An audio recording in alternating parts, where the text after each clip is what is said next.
كابتن ضياء؟ كابتن مجدي ازيك؟ وحشنا كده. وانت كمان ابو الكباتن. وحد بيقدر يقول اي حاجه؟ حد عارف اي حاجه؟ ما حدش عارف حاجه. انا اقدر مين؟ انت اقدر واحد تقول لنا. انت بتتكلم صح. لما تبقى الامور كلها ماشيه بشكل منتظم.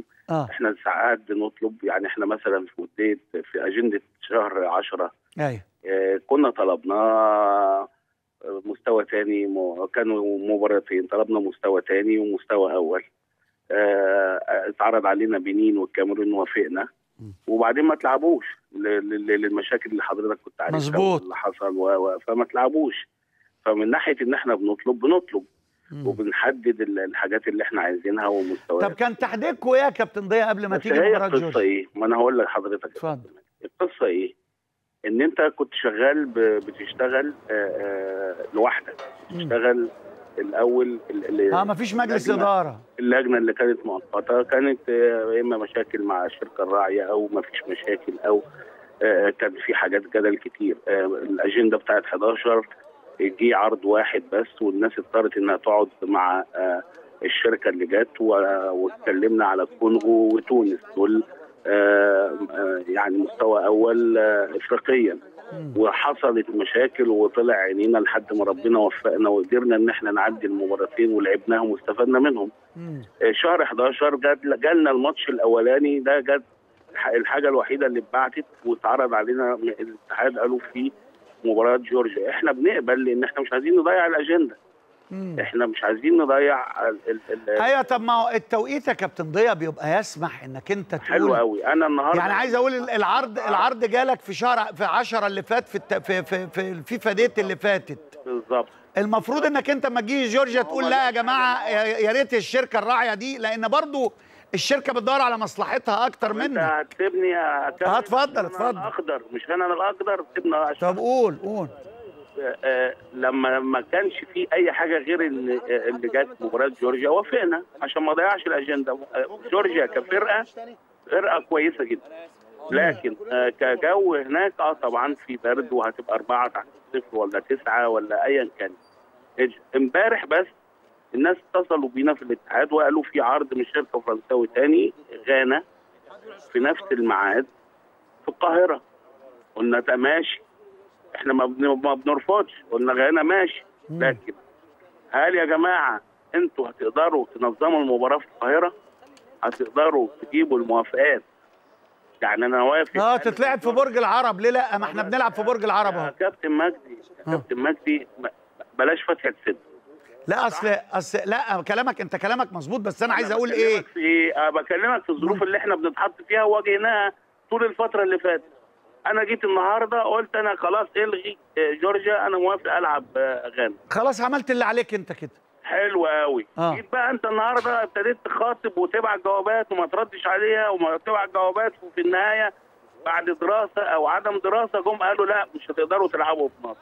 يبقى اتلغت دي واتلغت دي، وقعدنا احنا نتخانق مع بعض ونقول مين السبب ومين وظروف البلد والحكايه، يبقى ما استفدناش من ال طب ما هو في حل وسط يا كابتن ضياء لو تاخده مني. نعم. حل وسط. وهو انت دلوقتي المباراه 14 نوفمبر قدامنا تقريبا اكتر شهر وشويه. تمام. اعتقد ان مباراه يعني اتحاد كره القدم دلوقتي بقى في مجلس اداره يتحرك بسرعه شديده جدا. ده احنا اللي بنأمله طبعا. يعني ما بقاش في لجنه مؤقته كله نايم ومتخدر وموظف ومش عايز يشتغل. لا، ده مجلس اداره جه والمفروض انه يعني ما وراهوش حاجه، لا دوري ولا موري، ما وراهوش غير منتخبات. هو بس احنا فاضل لنا 10 ايام مش شهر يعني. 10 ايام ازاي يا كابتن ضياء؟ قول لي النهارده كام يا كابتن؟ النهارده فاضل 10 ايام مظبوط. 10 ايام يبقى المساله الوقت مضغوط صح. ايوه. يبقى انا لا خلاص، انا كنت هتكلم على ان يعني يتحركوا بسرعه شديده. يا كابتن مجدي يعني انا بغض النظر انا عايز العب جورجيا او العب غانا. النهارده الموضوع، انا النهارده لو بعت جواب بكره للامن قلت له المنتخب هيلعب بدون جمهور في برج العرب في سينا. ماشي. لا بلاش سينا دلوقتي عشان فيها ضرب. بلاش نلعب في العريش. لا برضه العريش بلاش. برضه بلاش. في اسوان. برضه بلا لا ماشي اسوان ماشي اسوان ماشي. ايه المشكله ان انا العب؟ ما هو احنا اصل حاجه واحده بتفجر لي كذا حاجه. لا ده ألذ حاجه يا ضياء، ألذ حاجه يا ضياء اني ماتش المنتخب الصغير بتاع بني سويف. السيد يعني طبعا مودرن راحت تبعت، تمام. فالمراسل بيكلم لواء موجود ان يعني انتوا خدتوا القرار والموافقات الامنيه، موافقات امنيه ايه وقرار ايه انا مش عارف. وبنشكر السيد مدير الامن على انه وافق على الماتش يتلعب. نشكر السيد مدير الامن على ان عيال تحت 18 سنه بتلعب بعض في ماتش ما فيهوش 4 تنفار. الموضوع بقى حاجه في منتهى الصعوبه. اللي نشكره فعلا هو خالد غرابه، الحق يتقال هو خالد غرابه اللي هو بياخد على عاتقه مباراه السوبر في عز في توقيت في منتهى الصعوبه، اللي هيلعب نهائي بطوله افريقيا في برضه يعني مع ان التوقيت دلوقتي افضل من ماتش السوبر. مفيش معارضين، وان كان جاي لنا على الفيسبوك ان التذاكر عليها ضرب بين جمهور الاتحاد وبين جمهور النادي الاهلي. جمهور الاتحاد مش عايز جمهور النادي الاهلي يشتري. فالعمليه يعني الموضوع مش عارفين احنا. منتخب مصر ما عندوش مشكله. اللي انا عايز اقول لك يا كابتن مجدي ان احنا بنوافق احيانا، بنوافق على حاجه واحده لانها ما فيش غيرها اللي غصب عنك اتقدمت، لكن كل مبارياتنا احنا وبنختار المستويات بتاعتها. لكن انا بشوف العذاب، وانت عارف الناس لولا الناس في الامارات انت عارفهم اكتر مني. ايوه ساعدونا وسهلوا لنا حاجات كتير. ايوه ولسه، وخد بالك الملف ده ما اتقفلش، لسه فيه متعلقات. يعني المباريات اللي اتباعت ديت ما اتدفعش فلوسها، الاتحاد داخل في يعني انما انتوا الحمد لله ان انتوا لعبتوا ونفدتوا. انا كان يهمني ان احنا نلعب فنيا يعني. ان انتوا تنفدوا بالماتشات. ده كلام محترم. طب قول لي العبد يعني هل في اقتناع تام بيه في منتخب مصر يا كابتن ضياء؟ مين يا كابتن؟ العبد لاعب اللي بيلعب في انجلترا. ما هو ادم معانا على طول. ايوه اقتناعكم خلاص بقى اساسي، نقدر نقول ان هو احد. لا اقتناع. بحسب بتقول لي اجتماع. لا اقتناع. مقتنعين بيه، وان شاء الله هيكون له دور كبير في الوقت اللي جاي باذن الله.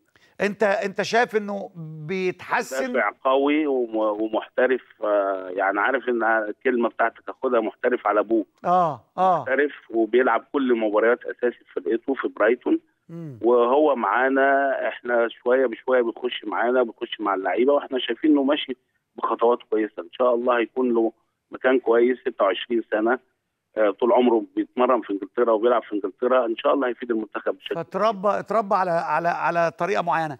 طب قول لي مشكله زيدان ايه هتتحل ولا؟ ما عندناش مشكله مع زيدان خالص. ايه بقى؟ ما امال بنسمع على صفحات زيدان. انا لسه كنت بتفرج حتى على قبل ما كلموني، بتفرج على الدوري الاماراتي.